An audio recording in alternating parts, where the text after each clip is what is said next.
बिस्मिल्लाहिर्रहमानिर्रहीम। अस्सलाम वालेकुम। अल्लाह पाक की रहमत करम फजल और शुक्र के साथ आज की रेसिपी करते हैं जी शुरू। आज की इस वीडियो में हम बनाएंगे लोडेड फ्राइज़ की रेसिपी, जो आपको शॉप से काफ़ी ज़्यादा एक्सपेंसिव मिलते हैं, लेकिन आज की इस वीडियो में बहुत ही कम इंग्रेडिएंट के साथ और आसान मेथड से मैं आपको बनाना सिखाऊंगी लोडेड फ्राइज़। ईज़िली घर में आप बना सकते हैं, और अगर आप कोई कारोबार करना चाहते हैं, घरों में भी ख़वातीन कारोबार इनका कर सकती हैं, तो आपको एक आइडिया शेयर करूँगी कि ईज़िली आप घर में बना के सेल कर सकते हैं। सो कंप्लीट रेसिपी है, इसको फॉलो कीजिएगा। इसके अंदर टिक्का की तैयारी, इसके अंदर फ्रेंच फ्राइज़ और इसके ऊपर ऐड होने वाली सॉस, स्पेशल सॉस आपको बनाने सिखाऊंगी। तो बहुत ही बेस्ट रेसिपी है जी, ज़रूर फॉलो कीजिएगा और ज़रूर बनाइएगा। तो चलते हैं जी तैयारी की तरफ। बिस्मिल्लाहिर्रहमानिर्रहीम। यहाँ पे मैंने ले ली है जी 1 kg आलू। अच्छा, कोशिश कीजिएगा कि मोटे छिलके वाले आलू आप लीजिएगा, इनको पील ऑफ करना आसान होता है। अदरवाइज़ जो भी आपको अवेलेबल हो आप आलू ईज़िली ले सकते हैं। पील ऑफ करी थी मैं पहले पिलर के साथ और फिर नाइफ़ के साथ। सो 1 बाय 1 करके सारे आलू जो हैं वो अच्छे से पील ऑफ कर लेंगे, और अब इनको 10 मिनट के लिए पानी में भिगो के रख देंगे। इससे इसका जो ऊपर से पानी है मज़ीद इसके अंदर से निकल जाता है, तो ये बहुत ज़्यादा क्रिस्पी बनते हैं। ये देखें, इनको भिगो के रखा था तो पानी थोड़ा सा मैसी हो गया है। अब इनकी कटिंग करनी है। कटिंग बहुत आसान है, अगर आपके पास मशीन नहीं है तो इस वे में आप इसकी कटिंग कर सकते हैं। साइज़ आप देख लें, इस साइज़ में आपने इसकी कटिंग करनी है, और सारे आलू 1 बाय 1 करके हम अच्छे से कट कर लेंगे। अब हर घर में कटर मशीन नहीं होती, तो मेरे पास अल्हम्दुलिल्लाह थी, लेकिन फिर भी मैं आपको दिखाने के लिए, आपको सिखाने के लिए इस तरह कटिंग कर रही हूँ, ताकि इजीली आप भी घर में कटिंग कर सकें। साइज़ देख लें इसका, इस साइज़ में आपने रखना है, और इसको 10 मिनट के लिए मज़ीद पानी में भिगो देना है। ये देखें, पानी फिर से मैसी हो गया है। पानी जो है वो मैसी हो गया है, इसको निकाल देंगे और आलूओं को अच्छे से साफ़ कर लेंगे, वॉश कर लेंगे। दूसरी तरफ चूल्हे के ऊपर एक कढ़ाई में पानी ऐड किया है, उसके अंदर 1 टीस्पून नमक ऐड कर दिया है, और ये सारे आलू इसके अंदर जाएंगे। अब जस्ट 1 से 2 मिनट के लिए बॉयल करना था। अगर बहुत ज़्यादा पानी में बॉयल आया हुआ है तो अगर आप उसमें आलू ऐड करते हैं तो 1 मिनट के लिए आपने बॉयल करना है। अब इसको स्टेन कर लिया है पानी को, और पानी ऊपर से बहा दिया था ताकि इसका जो कुकिंग प्रोसेस है वो ख़त्म हो जाए। आलूओं को अच्छे से खुश करना है यहाँ पे, और यहाँ पे इनका मसाला रेडी होगा। 3 टेबलस्पून कॉर्नफ्लोर लिया है, 2 टेबलस्पून मैदा ऐड किया है, हाफ़ टी स्पून नमक, हाफ़ टी स्पून लहसुन पाउडर ऐड किया है। अच्छा जी, शॉप पे जो मिलते हैं आपको इस तरह के फ्राइज़, उसमें लहसुन पाउडर का यूज़ करते हैं तो बहुत अच्छा टेस्ट आता है। अब अच्छे से इसकी कोटिंग करनी है। सारे आलूओं की कोटिंग करना बहुत ही आसान है। आप इस तरह प्रेस करते हुए, यानी फोल्ड करते हुए आप इसके ऊपर जो कोटिंग है वो कर सकते हैं। आलूओं को पकड़ के इसको प्रेस करने की ज़रूरत नहीं है। सो अल्हम्दुलिल्लाह यहाँ पे आलूओं की अच्छे से कोटिंग हो चुकी है। अब हमने इसी टाइम इनको करना है फ्राई। ऑयल को गर्म कर लिया है और अच्छे से इसके फ्राई करने हैं। अब 1 से 2 मिनट के लिए पहले से बॉयल हैं। अब 3 से 4 मिनट लगेंगे इनको फ्राई होते हुए। 3 से 4 मिनट के बाद, या फिर आपके फ्लेम पे और आपके बर्तन पे भी डिपेंड करता है, 5 से 6 मिनट भी लग सकते हैं। तो देखें, अल्हम्दुलिल्लाह बहुत ही ज़्यादा क्रिस्पी और ज़बरदस्त फ्राई हुए हैं। इसी तरह सारे फ्राइज़ को फ्राई कर लेंगे। 1 बाय 1 करके सारे जो बैजेस हैं वो रेडी कर लेंगे। सो ये देख लें जी, बिल्कुल प्रोफेशनल लुक है इनकी। इसी वे में हमने इनको फ्राई करना है। तो अल्हम्दुलिल्लाह जो फ्राइज़ हैं वो रेडी हो गए हैं। यहाँ पे देख लें, सारे फ्राइज़ को मैंने फ्राई कर लिया है। बहुत अच्छा इसके ऊपर कलर आया है, कोटिंग की वजह से बहुत क्रिस्पी बने हैं। इसी शेप में आपने लाना है, बहुत ज़्यादा डार्क करने की ज़रूरत नहीं है, बहुत ज़्यादा कलर इनका चेंज नहीं होना चाहिए। सेम इसी कंडीशन में आपने इनको फ्राई करना है ना। अब चलते हैं जी नेक्स्ट स्टेप पे। यहाँ पे मैंने चिकन ब्रेस्ट ले लिया था, इसके इस तरह लंबे लंबे से कट कर लिए हैं। यह खुद मैंने कटिंग की है इसी तरह, जिस तरह आपको दिखा रही हूँ कि ये बिल्कुल जूलियन कट में इसको लंबा लंबा सा काट लिया है। अच्छे से वॉश करने के बाद खुश करके रख लिया है। कढ़ाई में 2 से 3 टेबलस्पून कुकिंग ऑयल जाएगा। लहसुन अदरक का पेस्ट जाएगा 1 टेबलस्पून। यहाँ पे लहसुन अदरक के पेस्ट को अच्छे से कड़कड़ाना है, इसका कच्चापन ख़त्म करना है। इसको 1 से 2 मिनट लगेगा पकने में। तो ये देखें, जैसे ही ये पक रहा है इसका कलर भी चेंज होना स्टार्ट हो गया। जैसे इसका कलर चेंज होगा, इसके अंदर चिकन स्ट्रिप्स ऐड कर देंगे, जो भी कटिंग करके हमने धो के अच्छे से वॉश करके रखा हुआ है। बिस्मिल्लाहिर्रहमानिर्रहीम। यहाँ पे जो लहसुन अदरक है वो बहुत अच्छे से फ्राई हो गया है। अब हमने इन चिकन पीसेस को फ्राई करना है जब तक इनका कलर चेंज नहीं हो जाता। जैसे ही इसके अंदर ऐड किया तो इसका कलर चेंज होना स्टार्ट हो गया है। तो यहाँ पे 4 से 5 मिनट लगेंगे इसका कलर चेंज होने में, इसकी भुनाई में। तो बहुत अच्छे से इसकी भुनाई करनी है 4 से 5 मिनट तक। अब ऐड करेंगे जी नमक 1 टीस्पून, सुरख मिर्च का पाउडर हाफ़ टी स्पून। बहुत ज़्यादा मसाले इसके अंदर ऐड नहीं करने, जस्ट टेस्ट देना है। 2 से 3 पिंच हल्दी ऐड की है, वाइट पेपर ऐड किया है, ब्लैक पेपर ऐड किया है। अपने टेस्ट के मुताबिक आप भी कम या ज़्यादा कर सकते हैं।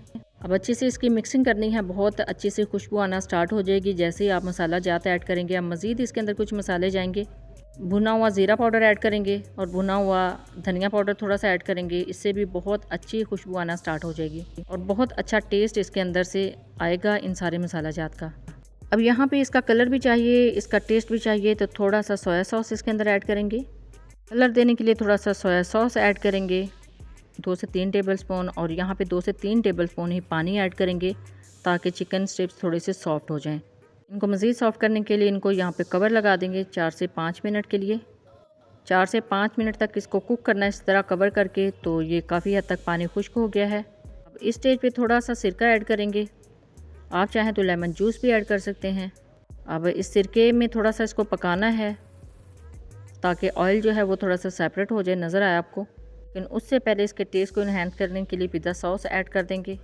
पिज़्ज़ा सॉस ऐड करने से एक तो इसका कलर ज़बरदस्त हो जाएगा, दूसरा इसका टेस्ट इन्हेंस हो जाएगा। बाद में पिज़्ज़ा सॉस ऐड करने की ज़रूरत नहीं पड़ेगी और ऊपर से ये जो है पिज़्ज़ा सॉस अच्छे से इन सारे स्ट्रिप्स के ऊपर कोट भी हो जाएगी। अगर आपके पास पिज़्ज़ा सॉस नहीं है तो आप टमाटो केचप भी ऐड कर सकते हैं या फिर इसकी जगह पे चिली गार्लिक केचप भी ऐड कर सकते हैं। यहाँ पे टिक्का बिल्कुल रेडी है। 2 से 3 मिनट इसको पकाया था और देखिए ऑयल सेपरेट हो गया है।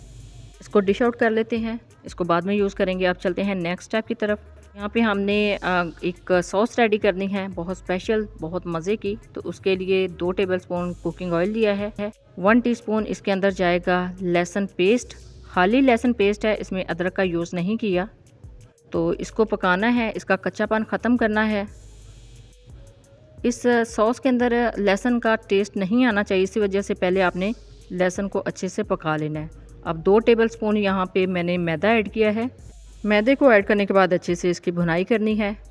अब कोशिश करनी है कि इसके लम्स ना बने। जैसे इसको हीट लगेगी ना तो इसके जो लम्स हैं वो ख़त्म हो जाएंगे और मैदा जो है उसकी भुनाई हो जाएगी और काफ़ी सॉफ्ट हो जाएगा। बहुत अच्छी सी खुशबू आना स्टार्ट हो जाएगी मैदे की भुनाई की। 2 से 3 मिनट के लिए आपने इसको भूनना है दरमियानी आंच पे, हल्की आंच पे। मैदा भी अच्छे से फ्राई हो गया। अच्छा, इस सॉस में से मैदे के कच्चेपन का टेस्ट भी नहीं आना चाहिए, तो इसी वजह से मैंने इसको अच्छे से फ्राई कर लिया है। अब ये देखिए कितना फ्लफ़ी हो गया है मैदा इस ऑयल में और लहसुन के साथ। बिस्मिल्लाहिर्रहमानिर्रहीम। अब ऐड करेंगे दूध, थोड़ा थोड़ा करके ऐड करना है ताकि इसके लम्स ना बने। 1.5 कप दूध मैंने यहाँ पे लिया है और अच्छे से इसको मिक्स करना है। ये देखिए आपको लम्स नज़र आ रहे हैं ना, तो इस स्टेज पे सबसे बेस्ट वे है कि आप इस सारे बैटर को निकालें और ब्लेंडर में इसको अच्छे से ब्लेंड करें। मैंने भी इसके सारे जो लम्स हैं इसको ब्लेंड करके ख़त्म किए हैं। अब इसके अंदर कुछ जाएंगे जी मसाला जात। नमक है 1/2 टीस्पून। नमक के अलावा इसके अंदर जाएगा जी सुरख मिर्च का पाउडर 1/2 टीस्पून।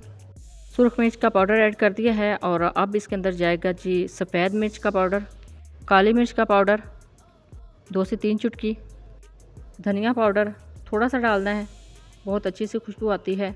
मस्टर्ड पेस्ट लिया है तकरीबन 1 टीस्पून। अच्छे से मिक्सिंग करनी है। ये देखिए जैसे ही हीट लगना स्टार्ट हुई है नीचे से जो पेस्ट है वो गाढ़ा होना स्टार्ट हो गया है। यहाँ पे ऐड करेंगे जी चेडर चीज़ और पिज़्ज़ा चीज़, आप चाहें तो मोज़रेला चीज़ भी ऐड कर सकते हैं। अब अच्छे से मिक्स करना है। अच्छे से मिक्स करेंगे, जैसे ही आप मिक्स करते जाएंगे चीज़ मेल्ट होना स्टार्ट हो जाएगी। चीज़ भी मेल्ट हो जाएगी और ये जो मसाला जात ऐड किए हैं ये भी अच्छे से मिक्स हो जाएंगे। अब जस्ट चीज़ को ही मेल्ट करना है। चीज़ ये देखिए मेल्ट हो गई है, बहुत अच्छी सी इसकी थिकनेस हो गई है। इसकी कंसिस्टेंसी देखिए कितनी ज़बरदस्त हो गई है, मसाला जात अच्छे से मिक्स हो गए हैं। तो यहाँ पे सॉस रेडी हो गई है, इसको उतारते हैं, साइड पे रखते हैं। फाइनल इंग्रेडिएंट्स आप देख लीजिए। लोडेड फ्राइज़ रेडी करने के लिए फ्रेंच फ्राइज़ रेडी हो गए हैं। और ये देखिए इस तरह के फॉइल बॉक्स मैंने ले लिए हैं। छोटे छोटे से बॉल होते हैं, इसके ऊपर इस तरह कवर भी होता है, आप बाद में इसको कवर कर सकते हैं। बिस्मिल्लाहिर्रहमानिर्रहीम। सबसे पहले लेयर लगाएंगे जी फ्राइज़ की। दोनों बॉक्सेस में फ्राइज़ की लेयर लगा देंगे और इसी तरीके से इसके ऊपर सारे अज़ा की लेयर्स लगाते जाएंगे। यहाँ पे फ्राइज़ की लेयर लगा दी है और अब इसके ऊपर स्प्रेड करते हैं सॉस। आप इसको पिज़्ज़ा सॉस भी कह सकते हैं। बहुत अच्छी सॉस का टेस्ट बन जाता है इसको बनाने के बाद। और घर में बनाई हुई इसी सॉस का जो टेस्ट है इस रेसिपी को प्रोफेशनल बना देता है। अब टिक्का की लेयर लगाएंगे। यहाँ पे आपने कंजूसी नहीं करनी, ज़्यादा से ज़्यादा अगर आप सेल करने के लिए लगा रहे हैं तो ज़्यादा टिक्का की लेयर लगा दें। ये नहीं कि जस्ट 2 से 3 पीस रखे और ऊपर लेयर लगा दी। यहाँ पे ये देखिए मैंने भर के इसकी लेयर लगाई है और इसके ऊपर फिर से एक लेयर लगा देंगे फ्राइज़ की और फिर से सॉस की एक लेयर लगा देंगे। सॉस की लेयर अच्छे से लगाने के बाद फाइनल बारी आती है जी फाइनल लगाने की लेयर। यहाँ पे मैंने चेडर चीज़ और पिज़्ज़ा चीज़ ले ली है, इसकी कटिंग कर ली थी और ऊपर एक लेयर लगा दी है। उसके बाद ऑलिव्स हैं, ब्लैक ऑलिव्स, ये भी ऊपर स्प्रेड कर देंगे। टेस्ट को इन्हेंस करने के लिए इसके ऊपर एक मसाला जाता है जी ऑरिगेनो लीव्स हैं, इससे बहुत अच्छा टेस्ट आता है। बिल्कुल सेम ऐसा ही आता है जिस तरह आप पिज़्ज़ा खाते हैं तो टेस्ट आपको फील होता है, बिल्कुल वही टेस्ट आता है। अब इसको हमने ओवन में नहीं बनाना, पतीले में बनाना है, तो इसके अंदर मैंने स्टैंड लगा दिया था और इसके ऊपर ये दोनों बॉक्सेस रख देंगे और इसको 10 मिनट के लिए कवर कर देंगे। दरमियानी से थोड़ी सी कम आंच कर देंगे ताकि हमने यहाँ पे जस्ट इसकी चीज़ को मेल्ट करना है। बाकी सारी चीज़ें रेडी हैं, जस्ट चीज़ को मेल्ट करने के लिए, हीट देने के लिए इसको कवर लगा के रख दिया है। तो 10 मिनट के बाद तो देखें अल्हम्दुलिल्लाह चीज़ सारी मेल्ट हो चुकी है। अब देख लीजिए, इसको बनाया है हमने विदाउट ओवन। ज़रूरी नहीं कि आपके पास ओवन हो तो आप इस तरह की रेसिपीज़ ट्राई कर सकते हैं। विदाउट ओवन भी आप ये सारी रेसिपीज़ ट्राई कर सकते हैं। तो देख लें अल्हम्दुलिल्लाह बहुत ही ज़बरदस्त रेसिपी लोडेड फ्राइज़ की रेडी हो गई है। इसको अब हम सर्व करेंगे तो एक प्लेटर में रख दिया है इनको। अभी मैं आपको एक फोक की मदद से इसकी एक बाइट दिखाती हूँ कि कितनी ज़बरदस्त इसकी लुक आई है। यह अभी बहुत गरम गरम है, गरम को सर्व किया जाता है, इस तरह आप सर्व कर सकते हैं। तो गरम जो लोडेड हैं उनको चेक करते हैं। बिस्मिल्लाहिर्रहमानिर्रहीम।